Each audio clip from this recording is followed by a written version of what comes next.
or someone that you know ever needed to attend a networking event and you wanted to know how you could maximize your time and your efforts to really make it worthwhile?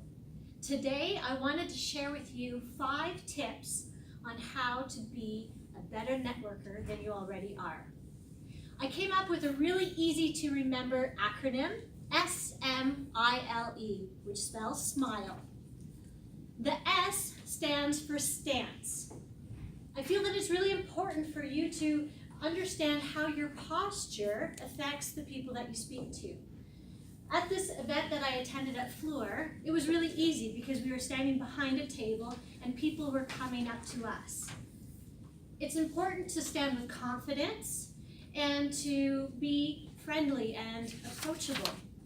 When you stand with your arms crossed, it sends a message. It says, I'm closed off to you. For women, it might mean, I'm cold.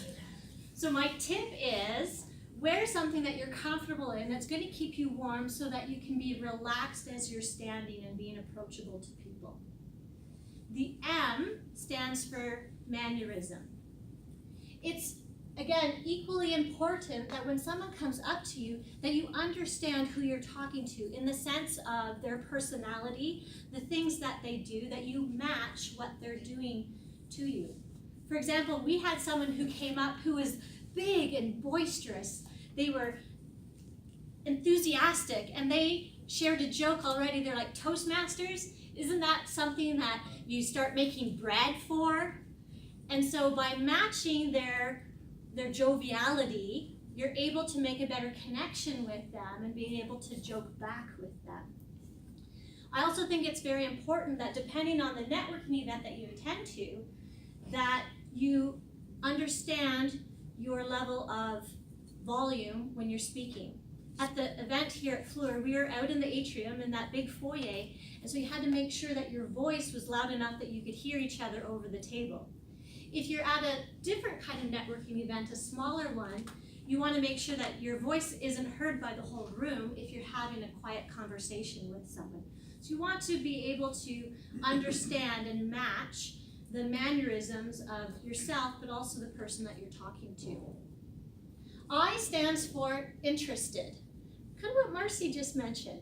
It's important for you to be interested in the other person, to ask them questions. Have you ever had a time where you were getting information from someone and they went on and on and on all about themselves and their experience when your perspective was very different? I know for me, I can be very excited about Toastmasters and want to share all the things that I have learned from them.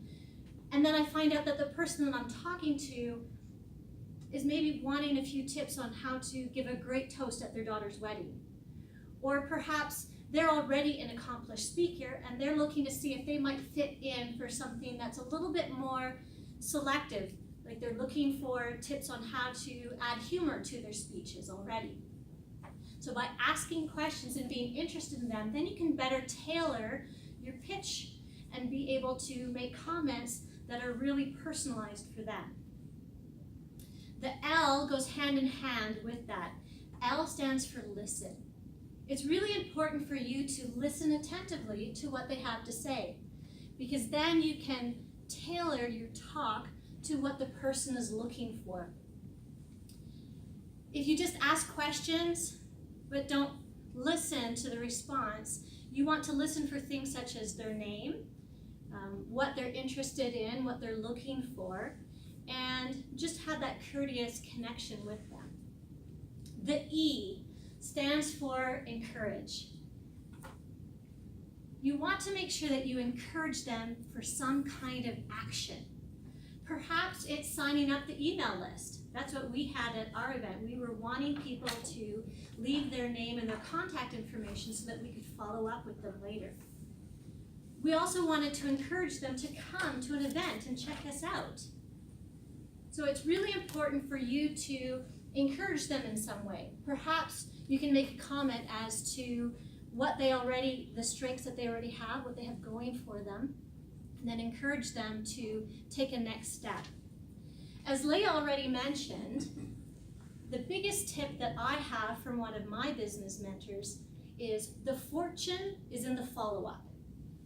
If you're going to spend a lot of time and energy at a networking event, the biggest thing that you can take away is following up with the people. If you have this big long list of email addresses, but then you never connect with them, you've just wasted your time and your efforts on attending the event.